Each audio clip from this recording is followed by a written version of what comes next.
Good morning, children. I am Intisar Ahmed, economics teacher. Today I am going to discuss the topic positive economics and normative economics. So we have to see the difference between positive and normative economics और उसके बाद फिर हम conclude करेंगे कि क्या economics positive होती है या normative.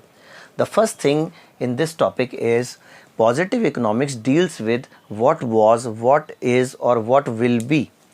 We have to discuss that what was यानी क्या था, क्या है और क्या होगा. This is called positive यानी कहीं कोई इंसिडेंट पहले हुआ होगा that has been recorded या इस समय कोई इंसिडेंट हो रहा है वो रिकॉर्ड होगा. Like this is lockdown nowadays, तो ये रिकॉर्ड हो रहा है कि हाँ लॉकडाउन हुआ है, ये फैक्ट है. इसी तरह फ्यूचर में क्या हो सकता है, क्या होगा, that is deals with positive. Another part normative deals with what ought to be और what ought to have been यानी क्या हो सकता था और क्या होना चाहिए था या क्या किया जा सकता है. ये एक सजेस्टिव व्यू हो गया नॉर्मेटिव. जैसे आपने देखा कि this corona virus started from China, तो क्या इसको वहीं रोका जा सकता था, लेकिन अब वो तो उस चीज़ से बाहर निकल चुका, उसके बारे में अब बात करना बेकार है. लेकिन ये सजेस्टिव है, नॉर्मेटिव है कि क्या इसे वहाँ रोका जा सकता था जिससे ये वहाँ से दूसरे देशों तक ना फैलता.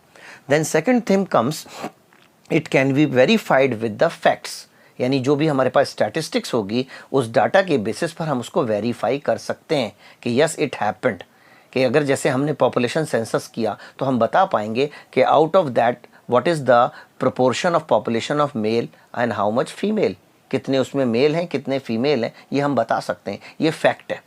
वो डाटा बताएगा कि कितने लोग हमारे यहाँ पॉवर्टी लाइन के नीचे हैं, कितने लोग गरीब हैं, कितने लोग अभी बेरोज़गार हैं. इसके स्टैटिस्टिक्स हैं, इसके आंकड़े मिलेंगे. Hence it can be verified, हम उसको टेस्ट कर सकते हैं. And one more thing very important in this topic is it's not always necessary कि कोई ट्रुथ हो उसी को पॉजिटिव माना जाए. अगर हम किसी चीज़ को रॉन्ग भी प्रूव कर सकते हैं दैट इज़ ऑल्सो पॉजिटिव. जैसे मान लीजिए हम कहते हैं कि इकोनॉमिक्स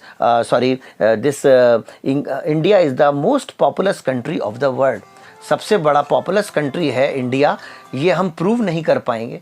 क्यों? क्योंकि डाटा कहता है कि अभी भी दुनिया में चाइना सबसे ज़्यादा सबसे ज़्यादा पॉपुलेटेड कंट्री है, जबकि India second most populous country है. हमारे पास उसका डाटा है. Is it clear? So next thing is it can not be, normative statements can not be verified with facts. इनको फैक्ट्स से वेरीफाई नहीं कर सकते, क्योंकि हम ये कह सकते हैं कि आज जो देश की पोजीशन है, इतने लोग बेरोज़गार हैं, अगर गवर्नमेंट कुछ इस तरह की पॉलिसी बनाती तो वो बेरोज़गार नहीं होते. बट दैट वाज सजेस्टिव, क्योंकि पॉलिटिकल मैटर है कि कोई और पार्टी पहले उसमें रूलिंग में थी तो वो अब अपोजिशन में है तो वो उसको ब्लेम करेगी. कोई पार्टी जो अब पार्टी है रूलिंग है वो पहले अपोजिशन में थी, वो उसको ब्लेम करेगी. तो दैट इज़ सजेस्टिव, क्योंकि वो चीज़ तो निकल गई, अब उसको वेरीफाई किया जाना पॉसिबल नहीं है. So it can not be verified with facts. Next thing it aims at real description of the economy. यहाँ पॉजिटिव स्टेटमेंट का पर्पज़ होता है कि हम इन चीज़ों को वेरीफाई कर सकते हैं, पहचान सकते हैं कि हाँ भाई इसका मकसद ये था, इसके थ्रू हम ये जानना चाहते थे. Like for example government has to make any policy regarding deciding the salary increment of the people, कि हम लोगों की सैलरी कितनी बढ़ाएं जिससे वो महंगाई से जूझ रहे हैं और कंपनसेट हो सके. तो उसके लिए क्या होगा, सबसे पहले हमें इन्फ्लेशन को चेक करना होगा कि वाकई में महंगाई है या नहीं. इसके लिए आप जानते हैं कि ये cost of living index, price index है हमारे पास टूल. प्राइस इंडेक्स के थ्रू हम ये जान लेंगे कि हाँ भाई एक इस तिमाही में, इस 6 माही में इन्फ्लेशन हुआ है. जब वो डिसीजन आ गया, स्टैटिस्टिक्स है उसके बाद, तो इसका मतलब पॉजिटिव है. अब गवर्नमेंट के लिए आसान होगा ये चेक करना कि हम कितनी % सैलरी लोगों की इंक्रीज़ करें जिससे कि ये जो इंक्रीज़ हुआ है प्राइस, इसका एडवर्स इम्पैक्ट उनके ऊपर ना हो. So it aims at real description of the economy where we want to find out the solution, and hence we are looking into the size and extent of the problem which has already been recorded. Now coming to the next part, normative, it aims to determine ideas, opinion or views. यानी यहाँ क्या है, यहाँ लोगों की राय है. किसी की राय कुछ और हो सकती है, किसी की राय कुछ और हो सकती है. जैसे अभी जिस तरह की प्रॉब्लम हम फेस कर रहे हैं, कुछ की राय हो सकती है कि लॉकडाउन एक सही तरीका है, लेकिन कुछ लोगों की राय होगी कि नहीं, लॉकडाउन से कोई हल नहीं निकलने वाला, इससे प्रॉब्लम बढ़ रही है, क्वारंटाइन किया जाए, ओपन कर दिया जाए. उन डिटेक्ट किया जाए उन लोगों को और उनको क्वारंटाइन करें, अलग ले आएँ, बाकी लोग ठीक हैं, हेल्दी हैं। So there may be views, जैसे कुछ लोगों की राय है कि फार्मर्स पर भी इनकम टैक्स लगना चाहिए, क्योंकि बहुत सारे फार्मर्स रिच हैं, करोड़पति हैं, वो क्यों नहीं टैक्स पे करते, जबकि सैलरीड क्लास चाहे वो 50,000 रुपये कमा रहा है, 40,000 कमा रहा है, तब उसे टैक्स देना पड़ रहा है। तो ये किसान क्यों उससे बचे हुए हैं, इनको भी टैक्स लगना चाहिए। तो ये सजेस्टिव है, एक राय है, एक तबके की, एक सेक्शन की राय है कि उन्हें भी इस पर टैक्स देना चाहिए। बट एक कंसेंसस नहीं हो रहा है इसके ऊपर कोई।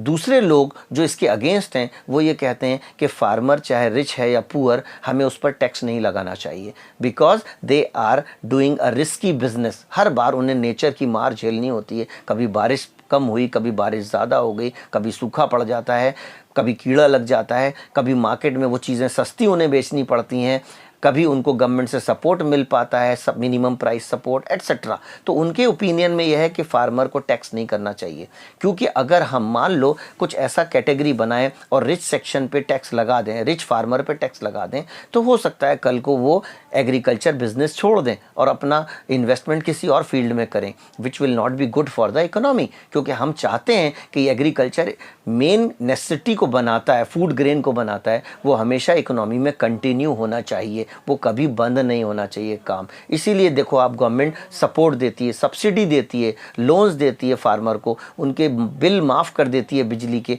उनके लोन कई बार माफ़ कर देती है जब भी कभी कोई प्राकृतिक आपदा होती है, नेचुरल डिज़ास्टर होता है। It means it is matter of opinion, value judgement है कि मेरी राय कुछ और हो सकती है, किसी और की राय कुछ और हो सकती है। कोई कह सकता है कि भाई पॉपुलेशन को कंट्रोल करने के लिए कोई वन चाइल्ड पॉलिसी लाई जा सकती है इंडिया में जैसे चाइना में, लेकिन दूसरे सेक्शन की राय हो सकती है कि वी कांट डू दैट, हमारा डेमोक्रेटिक सेटअप है, यहाँ हम किसी को एनकरेज कर सकते हैं किसी चीज़ के लिए, फोर्स नहीं कर सकते, जबकि चाइना एक डिक्टेटरशिप है, वो कानून ऐसा बना सकता है। तो इसका मतलब इन चीज़ों को हम वेरीफाई नहीं कर पाएंगे, ये ओपिनियन बेस्ड हैं जो हमेशा एक से दूसरे पर डिफ़र करेगा। जबकि पॉजिटिव में एक आम राय बनती है, एक स्टेटमेंट बनता है, रिकॉर्ड होता है, उसके रिलेटेड स्टैटिस्टिक्स कलेक्ट की जाती है, पब्लिश की जाती है, etcetera. So finally we have to conclude economics is both, positive भी है और नॉर्मेटिव भी है। कैसे है? पॉजिटिव तब है जब हम जिन प्रॉब्लम्स को, जिन एक्सटेंट को उसको कैलकुलेट करते हैं और डाटा को रिकॉर्ड करते हैं, बाकायदा बुक्स में प्रिंट होकर आता है कि इतने % लोग गरीब हैं, इतने लोग अभी बेरोज़गार हैं, इतना % इन्फ्लेशन है, इन प्रॉब्लम्स को सॉल्व करने के लिए गवर्नमेंट ने इतना पैसा सैंक्शन किया है। So all these things are recorded and published, so it is a positive, it is supported by facts. On the other hand ये नॉर्मेटिव कैसे है कि नॉर्मेटिव में जैसे आपने एक छोटा सा लॉ है, law of demand. Law of demand क्या कहता है कि there is an inverse relation between price and demand, लेकिन ये तभी पॉसिबल है जब अदर थिंग्स बीइंग कांस्टेंट। तो कोई ज़रूरी तो नहीं है कि प्राइस घटने पर हमेशा डिमांड बढ़े, हो सकता है कोई ऐसी चीज़ की बात कर रहे हैं हम जिसका कंजम्पशन हम फिक्स क्वांटिटी में करते हैं, जैसे नमक। तो नमक अगर सस्ता मिल जाएगा तो क्या हम खाने में नमक ज़्यादा खाने लग जाएंगे? No. So it's a normative. यहाँ हम कोई फैक्ट से वेरीफाई नहीं कर रहे, एक आम राय होती है लोगों की, एक लोगों का ओपिनियन है जो दूसरों से डिफ़र कर सकता है। So economics is both positive as well as normative. Thank you.